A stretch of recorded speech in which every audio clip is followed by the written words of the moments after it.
Perkenalkan, nama saya Inah Hinita Cahya Nurani dari kelas 11 IPA 1.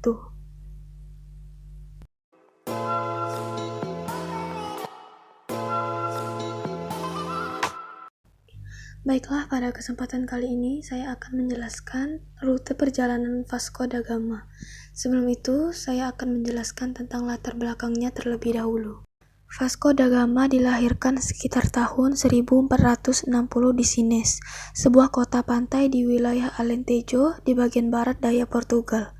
Ayah da Gama adalah seorang bangsawan provinsi kecil bernama Estevão da Gama yang menjabat sebagai komandan benteng kota.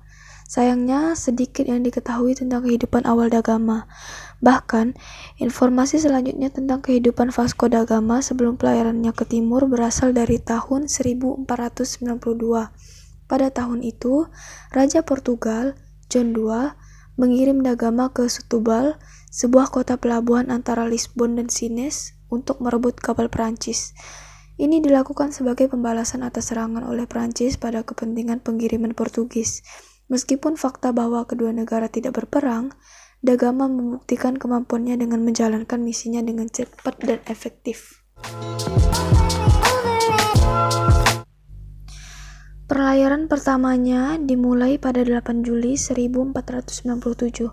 Vasco da Gama diberi tugas mencari rute laut dari Eropa Barat ke timur dan ditempatkan sebagai kepala armada Portugis.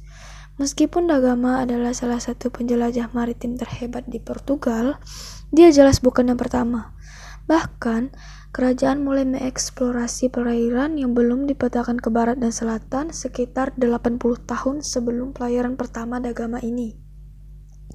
Adalah Manuel yang menempatkan Vasco da Gama sebagai penanggung jawab armada yang akan berlayar ke India pada tahun 1497. Da Gama dikatakan tidak memiliki pengalaman yang relevan untuk memimpin ekspedisi semacam itu.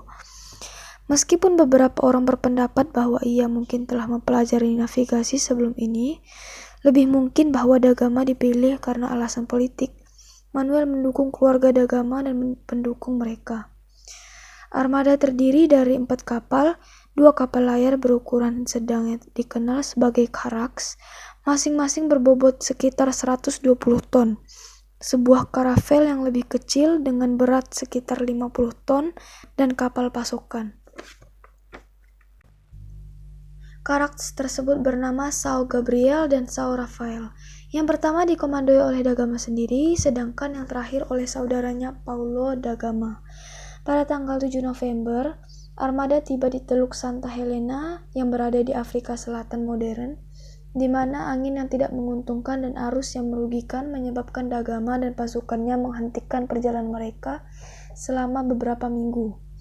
Akhirnya, pada tanggal 22 November, da Gama mengitari Tanjung Harapan dan melanjutkan perjalanan ke arah timur.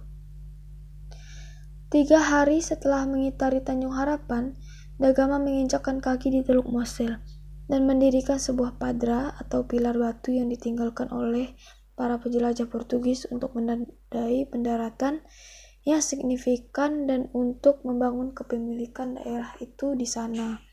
Disinilah juga kapal pasukan dibekukan. Pada bulan-bulan berikutnya, armada berlayar ke utara di sepanjang pantai timur Afrika. Pada Januari tahun 1498, armada telah tiba di daerah yang sekarang bernama Mozambik. Pada tanggal 25 bulan itu, da Gama dan orang-orang mencapai sungai Quelimane yang mereka sebut Rio dos Bons Sinais, yang artinya River of Good Omens, dan membuat padra lain. Armada beristirahat di sana selama sebulan karena banyak dari orang itu menderita penyakit kudis dan kapal-kapal perlu diperbaiki. Pada tanggal 2 Maret, da Gama tiba di Pulau Mozambik. Pada bulan Aprilnya, armada mencapai pantai Kenya modern.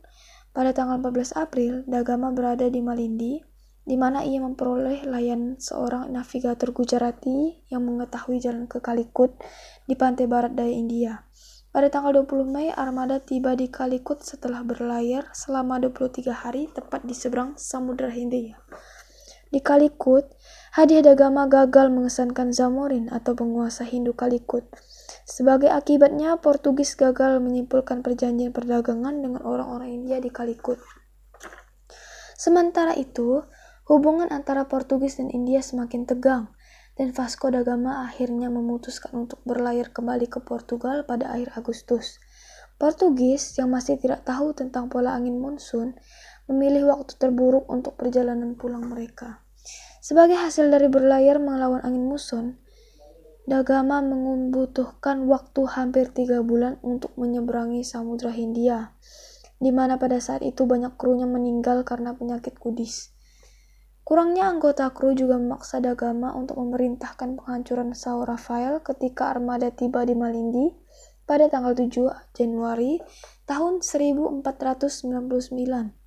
Dua kapal yang tersisa mengitari Tanjung Harapan pada tanggal 20 Maret, tetapi dipisahkan sebulan kemudian oleh badai. São Miguel tiba di Portugal pada tanggal 10 Juli, sedangkan São Gabriel tiba pada tanggal 9 September, 9 hari kemudian. Da Gama memasuki Lisbon dan disambut sebagai pahlawan.